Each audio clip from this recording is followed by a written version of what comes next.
అందుచేత దేవతలకు, ఋషులు వేదవాంగ్మయాన్నంతటినీ కూడా మనకు అందించినటువంటి ద్రష్టలు. వేదాహమేతం పురుషం మహాంతం ఆదిత్యవర్ణం తమసస్తు పారే సర్వాణి రూపాణి విచిత్య ధీర నామాని కృత్వాభివదన్యదాస్తే అని. వాళ్ళు తపస్సమాధిలో ఉండగా పరమేశ్వరుడి యొక్క వాక్కులు వాళ్ళకి వినబడ్డాయి. వాళ్ళు ఏ వాక్కులు విన్నారో వాటినే మంత్రరూపంలో మనకి వేదంలో అందించారు. అటువంటి ఋషుల పట్ల మనకి ఒక కర్తవ్యం ఉంది. పుట్టుకతో నేను ఋషికి రుణపడిపోయాను. నేను ఎప్పుడు ఋషి దగ్గర అప్పు తీసుకున్నానండి అని అడగకూడదు. ఎప్పటికీ ప్రతివాడు ఋషికి రుణపడి ఉంటాడు. ఋషి యొక్క రుణం తీరాలి అంటే మనం తప్పకుండా చెయ్యవలసినటువంటిది ఋషులు ఇచ్చినటువంటి వాంగ్మయాన్ని చదువుకోవాలి. వ్యాసుడు మహానుభావుడు. వ్యాసుడు లేనినాడు అంధకారం, అసలు ఈ లోకం లేదు. అసలు కలియుగం ఎలా ఉంటుందో చెప్పిన వాడెవరు? కలియుగంలో ఏం చెయ్యాలో చెప్పిన వాడెవరు? వ్యాస భగవానుడే. ఆయనే లేనినాడు కటిక చీకటి. కనీసం రామాయణం 6 కాండలు తెచ్చుకుని ఇంట్లో పెట్టుకుని రోజుకొక్క పువ్వు వేయకపోతే, ఓ అక్షత వేయకపోతే, పోని వెయ్యకపోతే పేడా పోయేది. ఒక్క నమస్కారం కూడా చేయకపోతే, నాకు తండ్రి శరీరాన్ని ఇచ్చారు, నేను ఆయన రుణం తీర్చుకోవాలంటే నేను ధర్మపత్నిని స్వీకరించి నా కామాన్ని ధర్మబద్ధం చేసుకొని, ధర్మబద్ధమైన కామము వలన ధర్మపత్ని నుండి నా ప్రతిస్వరూపమైనటువంటి కొడుకునో కూతురునో కనాలి.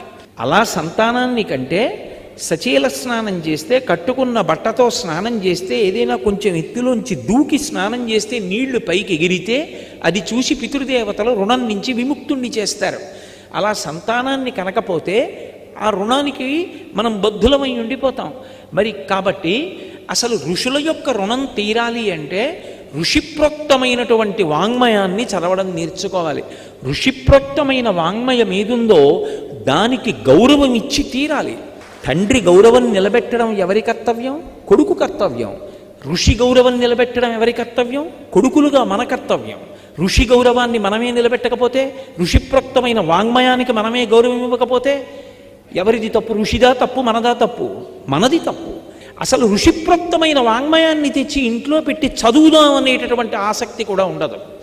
అందుకే దేవతలకు, ఋషులకు, పితృదేవతలకు తండ్రికి తద్దినం పెట్టరా అంటే తండ్రి ఎప్పుడు చనిపోయాడో ఆ రోజు తిథి కూడా వాడికి జ్ఞాపకం ఉండదు. అయ్యో కని పెంచి పెద్ద చేసి అన్ని ఆశలు పెట్టుకుని నేను పుట్టినప్పుడు ఎంత పరవశించిపోయారో, నన్ను ఎత్తుకుని ఎంత ఆనందపడిపోయారో, నేను వృద్ధిలోకి రావాలని ఎంత కోరుకున్నారో. కాబట్టి దేవతలకు, ఋషులకు, పితృదేవతలకు, ధీయుతులకు, ధీ అంటే బుద్ధి, బుద్ధి కలిగినటువంటి వాడు ఉంటాడు. వాడిది పాపం దేవతల యందు వాడికి ప్రీతి, ఋషుల యందు ప్రీతి. వాడు ఏదైనా చెప్పాడు అనుకోండి ఇబ్బంది వస్తుంది. వాడు ఇలా బ్రతుకుతానన్నాడు అనుకోండి, వద్దని చెప్పే వాళ్ళ సంఖ్య లోకంలో ఎక్కువైపోతుంది. అయ్యో తద్దినం పెట్టాలండి, ఏమిటి చాదస్తాం, ఉపవాసం ఏమిటి చాదస్తాం, అయ్యా మడిబట్ట ఎందుకండి, మడిబట్ట చాదస్తాం, తీర్థయాత్రకి వెళ్ళాలి, అప్పుడే ఎందుకు, రామాయణం విందాం ఇప్పుడు ఎందుకు, రిటైర్ అయిపోయాక వినాలి. దంతంబుల్ పడనప్పుడే తనువుయందు ఆరూఢియున్నప్పుడే కాంతాసంఘము రోయనప్పుడే జరాక్రాంతంబు కానప్పుడే వింతల్ మేన చరించునప్పుడే కురుల్ వెల్వెల్ల కానప్పుడే చింతింపన్బలమీ పదంబుజబులన్ శ్రీకాళహస్తీశ్వర అంటాడు దూర్జటి.